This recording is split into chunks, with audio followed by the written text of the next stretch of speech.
সোমবার সন্ধ্যায় আচমকা কাঞ্চনপুরের বাজারের বিভিন্ন দোকানে অভিযান চালায় মহকুমার প্রশাসন।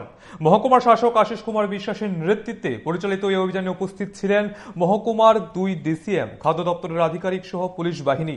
এই অভিযান চলাকালীন বাজারের একাধিক দোকানে তল্লাশি চালিয়ে বিপুল পরিমাণ মেয়াদ উত্তীর্ণ শিশু খাদ্য ও অন্যান্য খাদ্য সামগ্রী উদ্ধার করা হয়।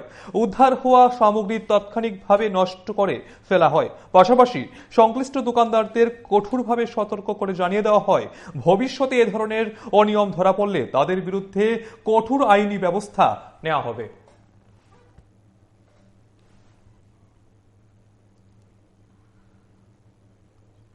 কাঞ্চনপুর মহকুমার বিভিন্ন বাজারে যে খাদ্য সামগ্রী, প্যাকেটজাত খাদ্য সামগ্রী এবং অন্যান্য সামগ্রী বিক্রি হয় কিংবা বাজারের দাম দর কী আছে সেটা জানার জন্য প্রায় সময় বাজারে আমরা ভিজিট করি।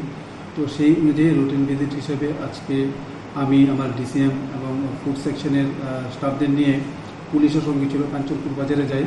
আমরা বেশ কিছু দোকান ভিজিট করি এবং এখানে গিয়ে যেটা দেখতে পাই যে প্রচুর যে বাচ্চাদের খাবার, কোল্ড ড্রিঙ্কস, চিপস, বিস্কিট এগুলির এক্সপায়ারি ডেট চলে গেছে, বাট তবুও তারা এগুলি সাজিয়ে রেখেছেন বিক্রি করার জন্য। সেই সমস্ত মানে যে জিনিসগুলি, প্যাকেটগুলি আমরা বাজেয়াপ্ত করি, এগুলিকে নষ্ট করি এবং নষ্ট করে দিয়ে আমরা দোকানদারকে ওয়ার্নিং দিয়ে চলে আসি যে এই ধরনের কাজ যাতে তারা ভবিষ্যতে না করে। তাছাড়া কি কোনো ধরনের আইনি পদক্ষেপ আপনারা নেন? না, আইনি পদক্ষেপ বলতে তাদেরকে ওয়ার্নিং দিয়ে চলে এসেছি।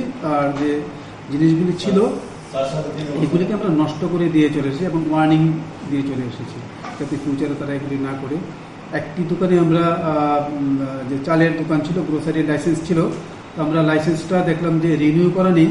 সেই দোকানটাকে ব্যক্তি নিজের উদ্যোগেই আমি বলেছি বন্ধ করে দিতে, এবং লাইসেন্স যতক্ষণ রিনিউ না হচ্ছে দোকানটা যাতে না খুলে ওই দোকানটা এখন বন্ধ অবস্থায় আছে। যতদিন অব্দি রিনিউ না হচ্ছে লাইসেন্স ততদিন বন্ধ থাকবে।